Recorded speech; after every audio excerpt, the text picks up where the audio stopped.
When they found Marilyn Monroe's body on August 4th, 1962, the world mourned a weary star. But the truth is, a woman named Marilyn never existed. What you saw on screens was an artificially crafted golem. For that perfect face, they scorched her hair with electricity and stitched cow cartilage into her chin. A woman with a genius IQ, who devoured Dostoevsky, was forced to play the dumb blonde, pumped full of barbiturates. And when she died, the industry turned her corpse into a billion-dollar business, where old perverts pay millions just to lie in the grave next to her. Today, we'll dissect the cruelest myth of the 20th century and uncover how Hollywood killed a living person for a pretty poster. August 4th, 1962. Los Angeles, Brentwood, 5th Helena Drive, house number 1230. The air hangs heavy, stifling, the kind of silence that clings to California nights when the ocean breeze can't reach the hills. In a bedroom, surprisingly modest for a woman whose face was the most recognizable image of the 20th century, a light burns. It always burns. She's been afraid of the dark ever since foster parents locked her in a closet as a child. On the bed lies a woman. She's naked. Her hand clutches the phone receiver, as if she tried to make one last call but never dialed. Or maybe she did, but the person on the other end just hung up. The official report from the Los Angeles County Coroner will record the time of death. Between 8:30 and 10:30 p.m., cause of death, acute barbiturate poisoning, likely suicide.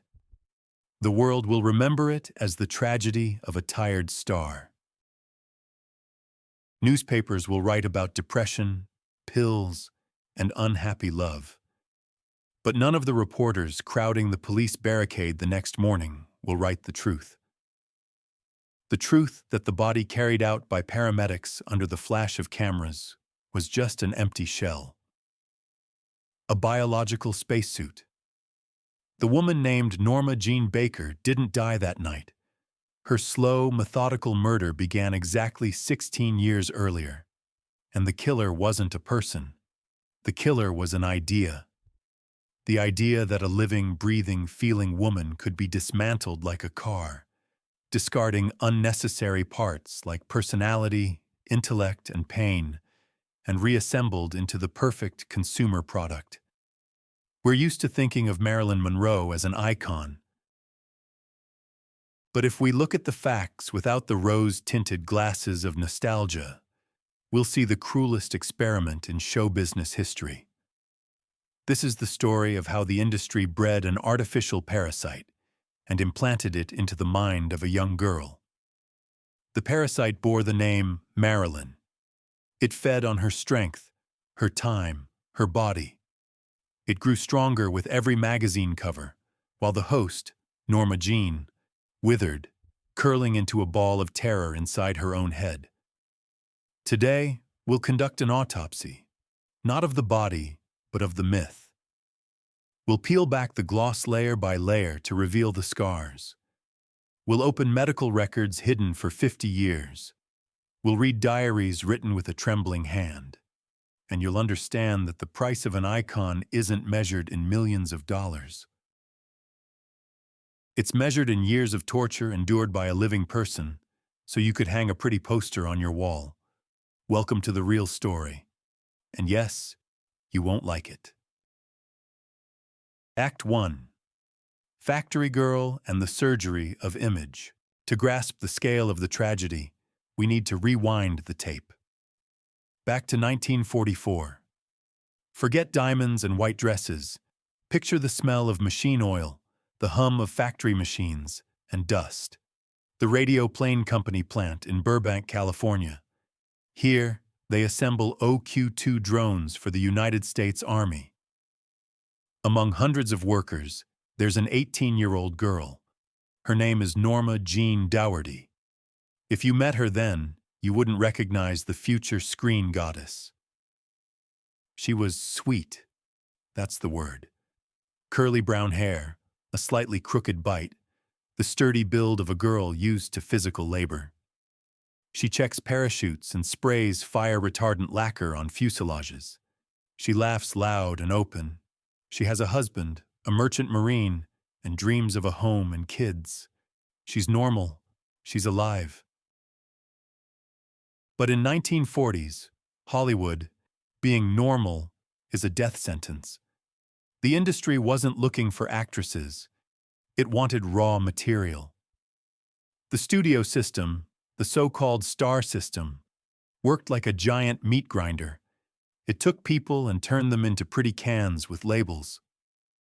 The fateful turn came when photographer David Conover arrived at the factory to shoot propaganda photos of women on the home front. He saw Norma. The camera loved her. But when those shots landed on the desk of Ben Lyon, the head of casting at 20th Century Fox, he didn't see a girl. He saw clay. The first meeting in Lyon's office marked the beginning of the end for Norma Jeane. It wasn't a conversation about talent. It was a product inspection. Lyon, a seasoned cynic, immediately delivered his verdict, promising raw material, but in need of a complete overhaul. "Your name," he said, grimacing like he had a toothache. "Norma Jeane Doherty. Sounds like a waitress in an Oklahoma diner. No one's paying to see a Norma Jeane." The first violence was committed then, stripping her identity. She was offered a new name, like picking a pedigree dog's name. Lyon remembered Marilyn Miller, a Broadway star from the 20s who died young and tragically. "Marilyn," he uttered. "Sounds soft, sexy, 2 M's. Norma suggested her grandmother's surname, Monroe. Thus, the name was born.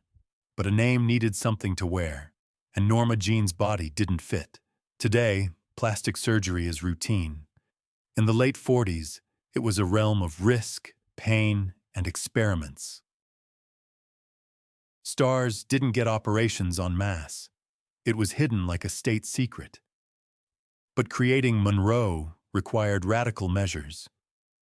Medical records auctioned off in 2013, and memoirs of Hollywood surgeons reveal the battle map on Norma's face.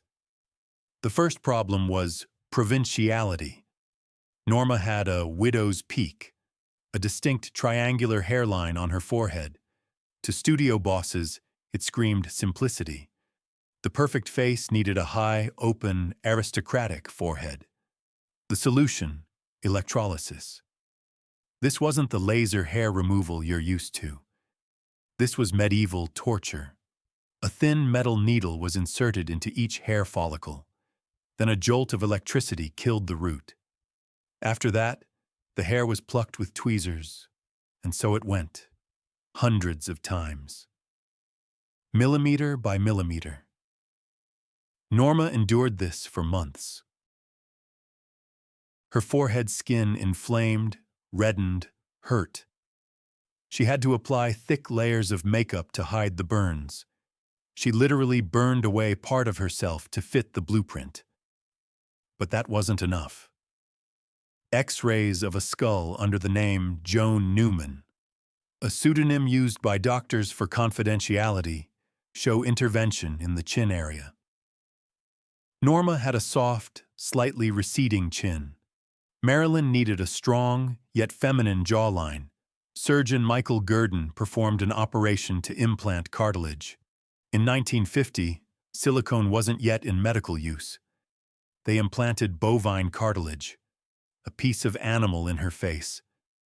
Later, closer to the late 50s, this cartilage began to degrade and dissolve, terrifying Norma. She watched Marilyn's face melt in the mirror, revealing the old face she tried to erase. Rhinoplasty completed the architectural overhaul. They delicately narrowed the tip of her nose. When she left the clinic, a different person stared back from the mirror. A stranger. Beautiful, perfect, but a stranger. The next step was creating the signature color. Norma Jeane was a brunette. Her hair was thick, coarse, curly. The studio demanded platinum blonde. This wasn't just a trip to the hairdresser. It was chemical warfare. Sylvia Barnhart, the stylist who worked with her, used an aggressive mix of hydrogen peroxide and ammonia. The procedure was repeated every 3 weeks. The bosses insisted Marilyn be blonde everywhere. This meant bleaching not just the roots, but the peach fuzz on her face. Marilyn had a light fuzz on her cheeks, the so-called peach fuzz. Cinematographers loved it because with the right lighting, it created a soft glow around her face, a natural radiance effect. But to keep that fuzz white, it was also chemically treated. Norma's scalp was constantly burned. Her hair became brittle like dry grass. By the end of her life, she often wore wigs or complex hairpieces because her own hair couldn't take the strain. Pain became her constant companion. But pain is the price the product pays to be on display. When the outer shell was ready, her movements needed reprogramming. Norma Jeane walked fast, with long strides, like a working girl rushing to her shift. Marilyn Monroe had to glide. The legendary walk, called the eighth wonder of the world in the film Niagara, wasn't natural sexuality. It was an engineered hack. Norma Jeane developed it herself, understanding what was expected of her. The technique was called knees on a string. She practiced walking, placing one foot directly in front of the other, as if on a tightrope, while keeping her knees tightly together.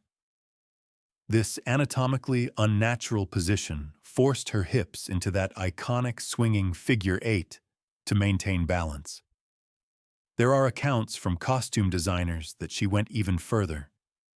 She would file down one heel on her shoes by about half a centimeter. This intentional imbalance forced her body to constantly seek its center of gravity, adding that wobbly sexuality and vulnerability to her walk. Every step was a small circus act. Every step required control. The smile was trained too. She spent hours in front of the mirror, studying her expressions. She learned to lower her eyelids, creating a bedroom eyes effect, even when staring at spotlights. She practiced a special lower lip tremble, a slight quiver the camera read as a sign of arousal or readiness to cry. Psychologically, it was a brilliant hook. Men either wanted to sleep with her or protect her. By 52, the transformation was complete. Norma Jeane Baker was erased. In her place stood a perfect, radiant creature, assembled from surgical stitches, hydrogen peroxide, bovine cartilage, and exhausting training. A creature named Marilyn Monroe. The world applauded. But no one heard the screams inside that golden cage from the girl who no longer had a place in her own body. Act 2. The psychological mutation. If the physical transformation was brutal, the psychological mutation Norma Jeane underwent reads like a Lovecraftian tale. She didn't just play a role, she grew a second persona inside herself, gave it power, and then lost control over it. In Tibetan mysticism, there's a concept called tulpa, a thought form that becomes an independent entity. Unwittingly, Norma Jeane might have been the most documented case of creating a tulpa in the 20th century. Modern psychiatry might diagnose Monroe with a mild form of dissociative identity disorder or borderline personality disorder. But in the 50s, tabloids didn't use such terms. All they saw was a temperamental star.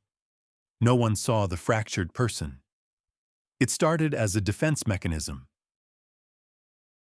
Norma Jeane, an orphan terrified, shuffled through 9 foster homes, surviving childhood abuse and a mother's total indifference. Gladys Baker herself suffered from paranoid schizophrenia and spent most of her life in institutions. Norma was too fragile to survive Hollywood's predatory world. She needed a bodyguard, and she invented Marilyn. Marilyn was fearless. Marilyn wasn't afraid of men. She controlled them. Marilyn didn't feel pain, but over time this bodyguard took over.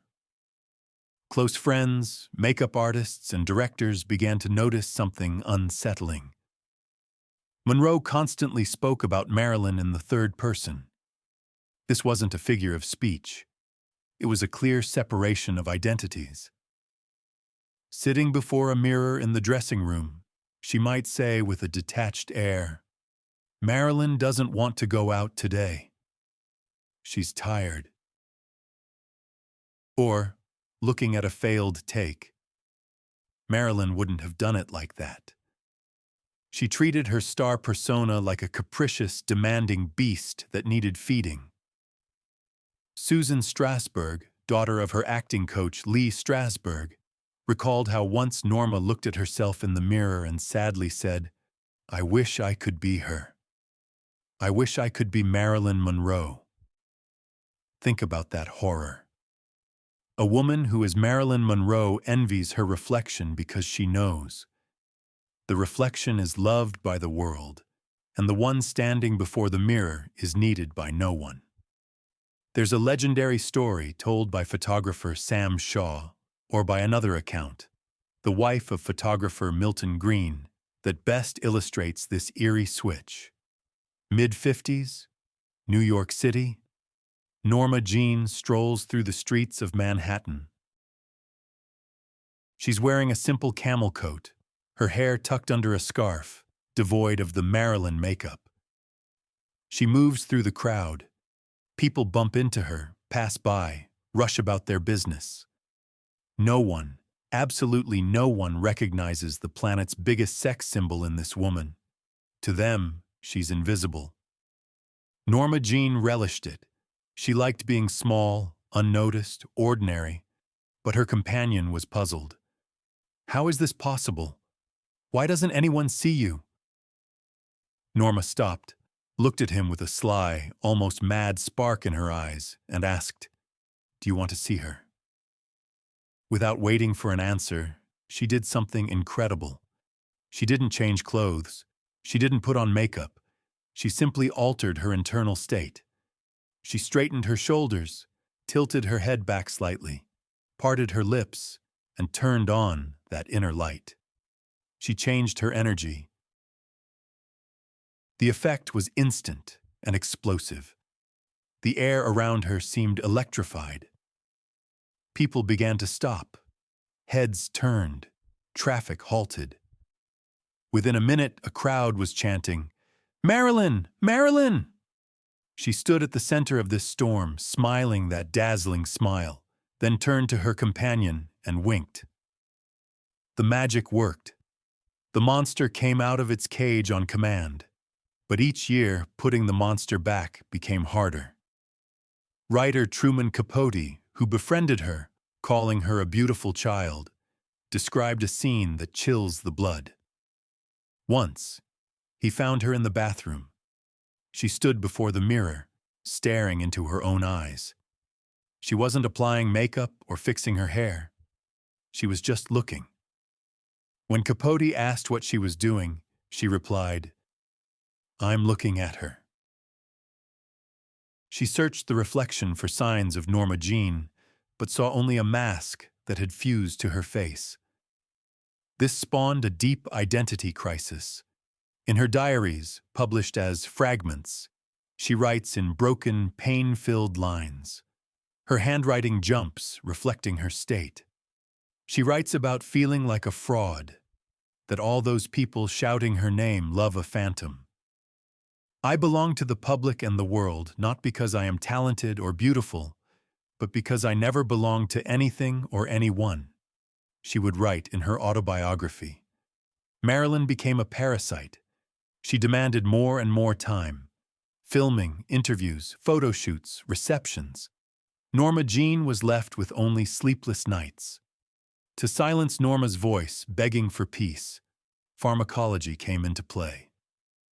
Pills weren't about pleasure. as they would be later in the rock and roll era. In the 50s, barbiturates were prescribed to housewives like vitamins, but for Norma, it was a way to shut down consciousness, a way to kill time until Marilyn was needed on set. She started being late to shoots. Directors fumed, calling her unprofessional. Billy Wilder tore his hair out, waiting for her for 6 hours. But she wasn't being difficult. She sat in her dressing room, paralyzed with terror. She had to physically force herself to put on Marilyn. She felt nauseous before going out.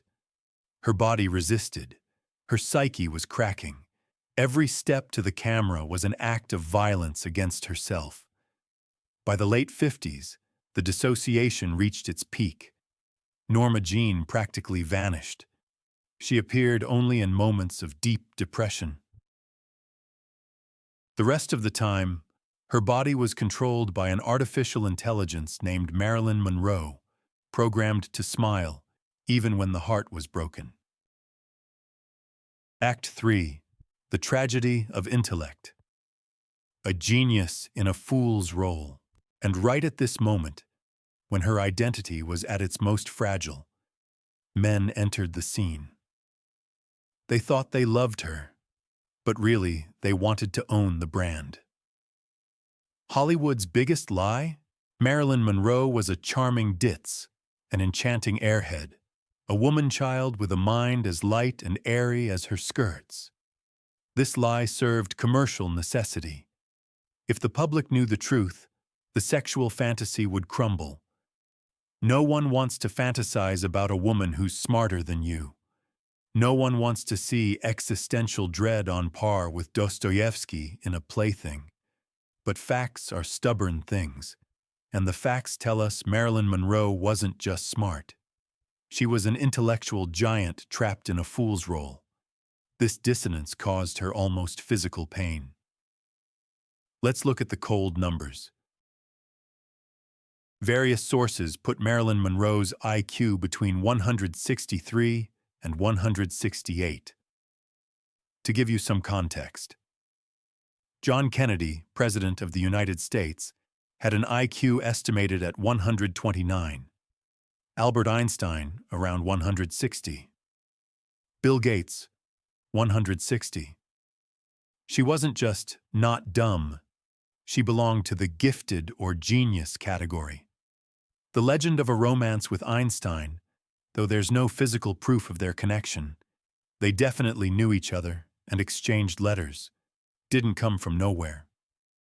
Shelley Winters, Monroe's roommate in her early years, recalled how they made lists of men they wanted to sleep with. Marilyn's list didn't include handsome actors. It had Arthur Miller and Albert Einstein. She was turned on by intellect, because she desperately sought an equal conversational partner.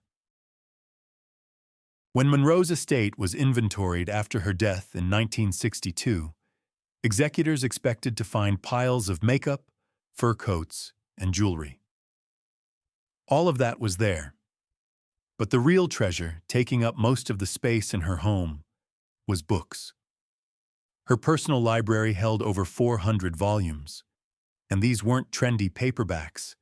It was a collection any literature professor would envy. Among the authors were James Joyce, Fyodor Dostoevsky, Marcel Proust, Gustave Flaubert, Sigmund Freud, Anton Chekhov, Bernard Shaw, John Steinbeck. There's a famous photo by Eve Arnold. Marilyn sits on a playground, wearing shorts, reading James Joyce's Ulysses. Cynics claimed for years it was a staged shot. Look, a blonde holding a smart book. Ha ha. But Eve Arnold later revealed the truth. We were working, and I asked her what she was reading. She said she kept Ulysses in her car and had been reading it for a long time. She said she liked the sound of the text and read it aloud to herself to understand it. Think about it. Ulysses is one of the most complex books in literary history, built on a stream of consciousness. Even philologists struggle with it. Norma Jeane, who didn't even finish high school, intuitively waded through this text, trying to find answers to questions about her fractured psyche. She adored Russian literature. She dreamed of playing Grushenka in The Brothers Karamazov. She felt a kinship with Dostoevsky's characters, the humiliated, the insulted, teetering on madness but possessing vast, all-consuming souls. In her letters, she discussed Freud's ideas on psychoanalysis with deep understanding. She analyzed her traumas not as a victim, but as a researcher. In the mid-50s, she did something unheard of for a star of her caliber. She broke her contract with 20th Century Fox, left Hollywood, and moved to New York. Why? To learn? She enrolled in Lee Strasberg's Actors Studio. She wanted to prove to herself above all that she was an actress, not moving props. In New York, she went without makeup, sat in the back row, and listened to lectures alongside students. Lee Strasberg, the legendary mentor who trained Marlon Brando and James Dean, said of her, "I've worked with hundreds of actors, but only two had an absolute natural glow of talent. The first is Marlon Brando. The second is Marilyn Monroe." Strasberg didn't give compliments. He was a brutal teacher. He used the method of emotional memory, forcing actors to relive their worst traumas to deliver the right emotion on camera. For Norma Jeane, whose life was one long trauma, it was effective but destructive. He opened her old wounds without caring how to sew them up. She proved she could play drama. The Misfits, her last completed film, became a cry of the soul. There she plays almost herself, a vulnerable, broken woman. But Hollywood didn't need that. The tragedy of her intellect lay in awareness. If she had been stupid, she might have been happy. She could have lived in a world of illusions, enjoyed the money, the attention of men, and the spotlight's glare. Stupidity is anesthesia. But Norma Jeane was too smart. Her high IQ worked against her. It let her see her situation with crystal clarity. She knew the studio was using her. She knew men saw her as a trophy. She saw the falseness in reporters' smiles. She read contracts and saw how she was being robbed. Monroe earned far less than her male co-stars, even less than her makeup artists. Imagine this daily hell. In the morning, you read Rilke and ponder the nature of loneliness and death. In the afternoon, you arrive on set, where the director yells at you, "Don't think, sweetheart. Just show some cleavage and smile. Make that dumb blonde face," and you do it. Because you're a professional. Because you're bound by contract. And in the evening, you go home, wash off the makeup, and realize the whole world thinks you're an idiot. Arthur Miller, her third husband, an intellectual and playwright, was initially charmed by this contrast. He called her a poet on the street corner. But in the end, even he couldn't bear the weight of her mind, multiplied by her pain. He expected to find a muse, but found a mirror reflecting his own imperfections. In his diaries, which she found and read, another blow, he wrote that he was ashamed of her in front of his smart friends, that she seemed like a child to him. That finished her. Marilyn Monroe's intellect was a spotlight turned inward. And what she saw there, emptiness, fear, the aftermath of violence, was unbearable. An intelligent person in prison suffers more than one who doesn't understand what freedom is. Marilyn Monroe spent her life in solitary confinement, the walls papered with her own smiling photos. Act 4. Emotional cannibalism. In the psychology of relationships, there's a term called object love. It's when you love not the person with all their cracks and complexities, but the role they play in your life. Norma Jeane's tragedy was that she was the most desired object on planet Earth. Millions of men dreamed of a night with her. Hundreds of rich and powerful men wanted her by their side at events. But no one, absolutely no one, wanted to wake up next to Norma Jeane. And waking up was always a disappointment.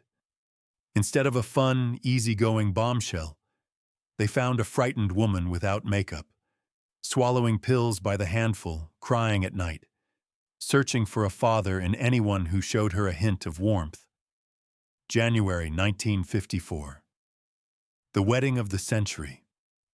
Hollywood's greatest star marries America's greatest baseball player. It looked like a fairy tale written by publicists, king and queen. But reality was far from the glossy photos. Joe DiMaggio was an old-school Italian conservative. He'd retired and wanted a quiet life. He wanted a wife who'd stay home, cook lasagna, and have kids. Instead, he got a woman who belonged to everyone but him. DiMaggio loved her, no doubt. But his love suffocated, possessed, and ultimately turned violent. He couldn't stand other men looking at his property. The climax of this drama was the night of September 15th, 1954. New York. Filming The 7-Year Itch. That scene. Marilyn stands on the subway grate. A train rushes below. The air lifts her white dress, exposing her legs and underwear. For film history, it's a classic moment of freedom and playfulness. For Norma Jeane, it was work. For Joe DiMaggio, it was public humiliation. Thousands of onlookers and reporters were on set. When the dress flew up, the crowd of men whistled and shouted. DiMaggio stood aside. Witnesses described his face as a mask of rage. He heard the crowd undressing his wife with their eyes. Later, in their St. Regis hotel room, a terrible scene unfolded. Screams echoed down the hallway. The next day, Marilyn was seen with bruises, which makeup artists carefully covered. Less than a month later, she filed for divorce, citing mental cruelty. Joe wanted to lock the Firebird in a cage and cover it with a heavy cloth. He loved Norma, but hated Marilyn. And in this war, Marilyn won because she was the breadwinner. If DiMaggio was the body, then Arthur Miller was supposed to be the brain. Their marriage in 1956 was called the union of the hourglass and the head. Miller was the country's leading playwright, a leftist intellectual, the nation's conscience. Norma Jeane idolized him. She saw him as a mentor, a teacher, a father. She called him Daddy, a frightening but honest marker of her trauma. She thought he'd see her soul, that he'd rescue her from Hollywood's swamp. She converted to Judaism for him. She tried to become the perfect hostess, but Miller committed the worst crime against her. He used her as material. At first, he was captivated by her vitality, but very quickly, living with a deeply traumatized person began to weigh on him.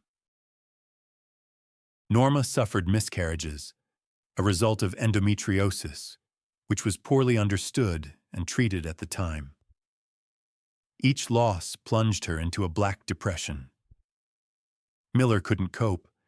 He began to distance himself. One day, she found his diary, lying open on the table. The entry she read broke her completely. Miller wrote that he was disappointed in her, that he was ashamed of her in front of his friends, that she wasn't the muse he'd imagined, but just a spoiled child, a bitch, in some translations, dragging him down. For someone with an inferiority complex like Norma, it was confirmation of all her nightmares. I'm not good enough. Even for him, I'm just a dumb blonde. The final chord of their relationship was the film The Misfits. Miller wrote the script specifically for her. It was supposed to be a gift. But when Norma read the script, she was horrified. The heroine, Rosalind, was her. But not the heroic version. Miller, with surgical precision, laid bare all her weaknesses, her hysteria, her dependency, her insecurity. He made her play her own pathology in front of the camera. He exposed her soul publicly. On set, they barely spoke. It was an act of public emotional cannibalism. The writer devoured his wife to get a good script. Tons of conspiracy pulp have been written about Monroe's ties to John and Robert Kennedy. Whether the Secret Services took her out or not is a question for another story. In the context of psychology, something else is more important: how they treated her. For the Kennedy clan, American aristocracy, she was the ultimate trophy, a passing pennant.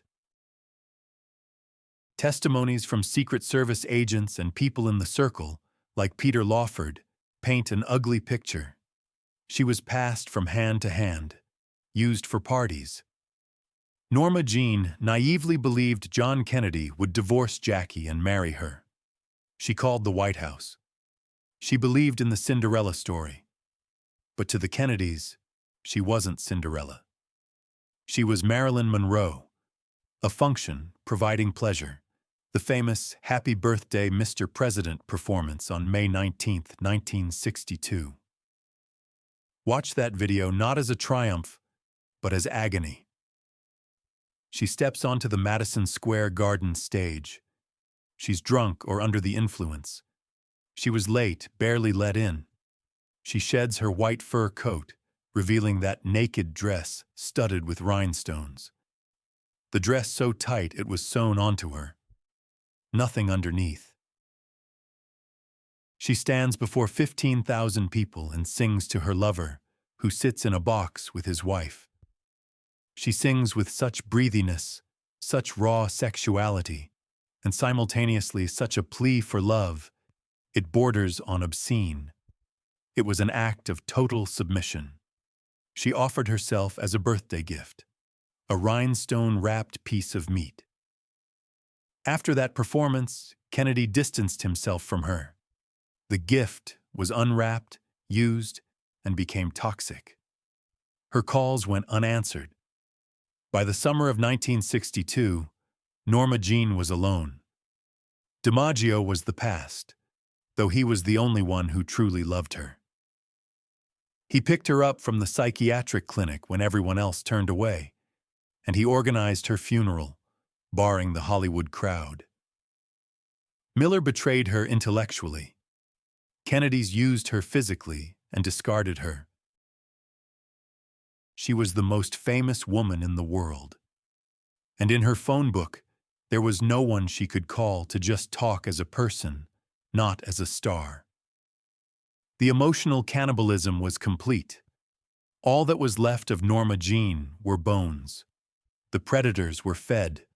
All that remained was to dispose of the body. Act 5. Posthumous exploitation. Dead Marilyn as the perfect asset. On August 4, 1962, Norma Jeane Baker's heart stopped. But the Marilyn Monroe brand was just going public. For the corporate machine, her death wasn't a tragedy. It was a relief. Dead Marilyn turned out to be the perfect asset. She no longer shows up late to shoots. She doesn't age. She doesn't demand contract renegotiations. She doesn't call producers at 3 a.m. in a panic. She's frozen in eternal perfection as a 36-year-old beauty. This marked the start of the most cynical chapter of human exploitation the world has ever seen. A chapter that continues right now as you read this. The tragedy of her legacy began with her will. Marilyn, always searching for family, left most of her estate and, more importantly, the rights to her image to her acting coach, Lee Strasberg. She believed he'd handle it wisely. But when Strasberg died, the rights passed to his second wife, Anna Strasberg, a woman who barely knew Marilyn. Anna Strasberg turned the dead actress's name into a licensing machine. She started selling Marilyn's face on everything, from lighters and t-shirts to dog food. Later, the rights were sold to Authentic Brands Group. Today, Marilyn Monroe is a corporation. She regularly makes Forbes' list of the richest dead celebrities, earning millions. Money goes to people who never looked her in the eye. Norma Jeane died in debt. Her ghost generates billions. Nothing illustrates the world's attitude towards Monroe like the story of her dress. That naked dress by Jean-Louis, in which she sang to Kennedy. It wasn't just a dress. It was a second skin. Tailored to create the full illusion of nudity, covered only by a dusting of rhinestones. It was an intimate artifact of her humiliation and triumph. In 2016, Ripley's Believe It or Not museum bought it at auction for $4.8 million. The dress became the most expensive piece of clothing in history. But that wasn't enough. In 2022, Kim Kardashian decided to wear it to the Met Gala. Think about the symbolism of this act. A modern reality show icon, a self-made woman literally slipping into the skin of a dead legend for 10 minutes on the red carpet. The dress didn't fit Kardashian. It was stretched. The 60-year-old fabric strained. After the event, photos of the damage surfaced online. Split seams, missing rhinestones. The world was outraged, but the outrage was hypocritical. We created a culture where Monroe's body is public property. Kardashian just took that idea to its logical extreme. I'm rich, so I can wear her skin. But the exploitation didn't stop at clothing. It reached her final resting place. Marilyn is buried at Westwood Village Memorial Park. Her crypt, a wall of pink marble, became a pilgrimage site. Fans kissed the stone for decades, leaving red lipstick marks until the administration had to replace the slab. But the real horror lies in her neighbors. Hugh Hefner, founder of Playboy. The man who launched his empire by publishing nude photos of Norma Jeane in the magazine's first issue without her consent. She posed for a calendar for $50 when she had nothing to eat, and Hefner bought the rights and made a fortune. Marilyn hated this fact. She felt used. What did Hefner do? In '92, he bought the crypt right next to hers for $75,000. I'll be lying next to Marilyn forever, he said. This act was the final point of stalking. Even in death, she couldn't shake the man who sold her body. He literally bought the right to lie with her in the same ground. But even that's not the bottom. The spot in the crypt above Marilyn Monroe became available when the widow of the man buried there decided to sell it to pay off her mortgage. The eBay auction slogan read, "Sleep forever face to face with Marilyn Monroe." The price reached $4.6 million. Men continue to pay millions to have their decaying remains in physical proximity to the bones of a woman they couldn't conquer in life. Today, we enter a new era, an era of digital necromancy. With the rise of artificial intelligence and deepfake technology, Marilyn is being put back to work. Her digital avatar advertises Dior perfumes in a clip where she stands next to Charlize Theron. Neural networks generate her voice, making her read texts she never saw. The film Blonde, released in 2022 on Netflix, was the apex of violence. The director created a high-tech hallucination, where for 3 hours, viewers watch a Marilyn copy get raped, beaten, and humiliated. It was presented as art. In reality, it was high-budget suffering porn. She turned into a non-fungible token, mined half a century before blockchain was invented. She has no rights. She has no voice to say no. Norma Jeane dreamed that death would bring her peace. But for Marilyn Monroe, death just meant clocking in for the graveyard shift. I kicked off this tale with a question about cost. What's the price of an icon? The cost of Marilyn Monroe isn't $4.8 million for a dress or billions in box office hits. The price is a human life, ground to dust. It's the shattered psyche of a girl who just wanted to be loved, but got worship instead. It's scorched hair and a face carved anew. It's a library full of Dostoevsky books that no one took seriously. It's a child crying in a locked room while the world applauds the painted smile on the door. Norma Jeane Baker wasn't just a victim of circumstance. She was a victim of us, our expectations, our craving for a pretty picture without caring what lies beneath. We're all accomplices in this crime. Every time we buy a t-shirt with her face, we pay to keep the show going. Next time you see that famous photo of her laughing, stop. Look closer. You won't see happiness. You'll see a perfectly executed action.